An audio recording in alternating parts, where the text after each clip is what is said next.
जज साहब अपनी ही माँ को वृद्धाश्रम छोड़ आए। आश्रम में माँ का ध्यान रख सके इसलिए वहां के चौकीदार से दोस्ती कर ली थी और उसे कुछ पैसे भी दे दिए थे। चौकीदार के पूछने पर जज साहब ने चौकीदार को अपने दिल की बात आंखों में आंसुओं के साथ बता दी कि घर में पत्नी है जो माँ के साथ बदतमीजी से पेश आती है और पत्नी के कहने पर दोनों बच्चों ने माँ से बात करने ही बंद कर दी।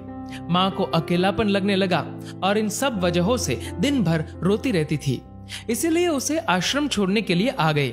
तो चौकीदार ने कहा, जज साहब आपके सामने सारे सबूत थे कि कौन सही और कौन गलत है, लेकिन अपनी ही माँ के साथ न्याय नहीं कर पाए तो औरों के साथ क्या न्याय करते होंगे आप। ये बात जज साहब के दिल को चुभ गई। चौकीदार की इतनी सी बात का इतना असर हुआ कि 2 रात नींद नहीं आई, 2 दिन से खाना नहीं खाया और कोर्ट भी नहीं गए। ऐसा लग रहा था जैसे एक चौकीदार ने जज साहब की दुनिया हिला दी हो। तीसरे दिन जज साहब अपने रूम से बाहर आए। पत्नी और बच्चे खाना लेकर इसी इंतजार में खड़े थे कि जज साहब कब खाना खाएंगे। अभी जज साहब ने एक कागज पत्नी को और 2 अलग अलग कागज अपने बच्चों के हाथ में थमा दिए। कागज की एक लाइन पढ़ी तो पत्नी के हाथों में से थाली गिर गई। उस पर लिखा था कि मैं तुम्हें तलाक दे रहा हूं, और बच्चों से कहा, आज से मेरी सारी प्रॉपर्टी आप दोनों की, मुझे कुछ नहीं चाहिए। बच्चों ने उन्हें जबरदस्ती कुर्सी पर बिठाया, हाथ जोड़कर पैरों में गिरकर इन सब का कारण पूछा तो आंखों में आंसुओं के सैलाब के साथ जज साहब बोले कि मैं मेरी 65 वर्ष की माँ को आश्रम छोड़ के आया हूँ, अनजान लोगों के भरोसे छोड़ के आया हूँ, और आप सब कारण पूछ रहे हैं। हम लोगों को शर्म आनी चाहिए। रोज मेरे कोर्ट से आने के बाद माँ रोती थी कि बेटा प्लीज मुझे वृद्धाश्रम में शिफ्ट कर दो। आप में से किसी ने भी माँ से सीधे मुंह बात नहीं की और ये भी भूल गए कि जिस जज को आज पूरा शहर सलाम करता है, उसी जज को बनाने में उस माँ का कितना बड़ा रोल है। कभी दूसरों के घरों में काम करने जाती, तब भी मुझे अकेला ना छोड़ती थी। ऐसी भगवान समान माँ को मैंने आश्रम में छोड़ दिया, और वो भी ऐसे लोगों के भरोसे जिन्हें ये तक नहीं पता कि माँ को क्या बीमारियां है। खुद को कोसते हुए जज साहब कहते हैं, दूसरों पर फैसले सुनाने वाला आज मैं खुद हार गया। मैं जज नहीं बल्कि गुनहगार हूँ, और मैंने जो गुनाह किया है वो शायद कानून तो माफ कर देगा, लेकिन ईश्वर के कोर्ट में वो कभी माफ नहीं होगा।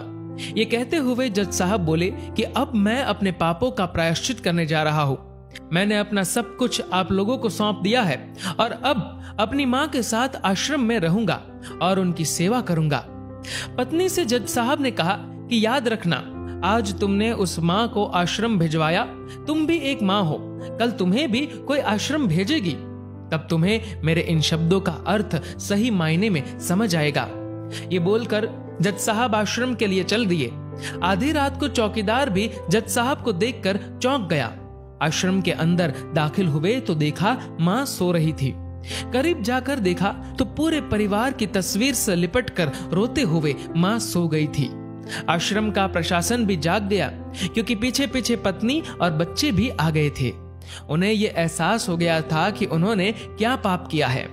तभी आश्रम की एक कर्मचारी बोली, हम इन्हें आपको नहीं सौंप सकते, क्या पता कल आप इन्हें मार दो तो। ये सुनते ही जज साहब की पत्नी को दिल में बहुत दर्द हुआ।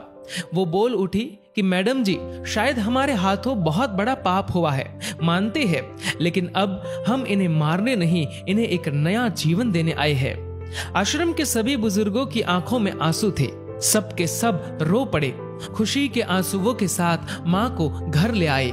लेकिन वही आश्रम में अनेक आंखें ऐसी थी जो किसी ना किसी का इंतजार कर रही थी।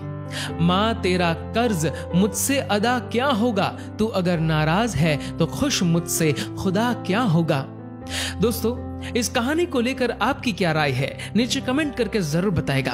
और दोस्तों, अगर आपको ये वीडियो पसंद आए तो इस वीडियो को लाइक करेगा और ज्यादा से ज्यादा लोगों तक शेयर करेगा। और ऐसे ही और भी इंस्पिरेशनल वीडियोस के लिए सब्सक्राइब करें हमारे यूट्यूब चैनल को और फेसबुक पर फॉलो करें हमारे पेज को। धन्यवाद।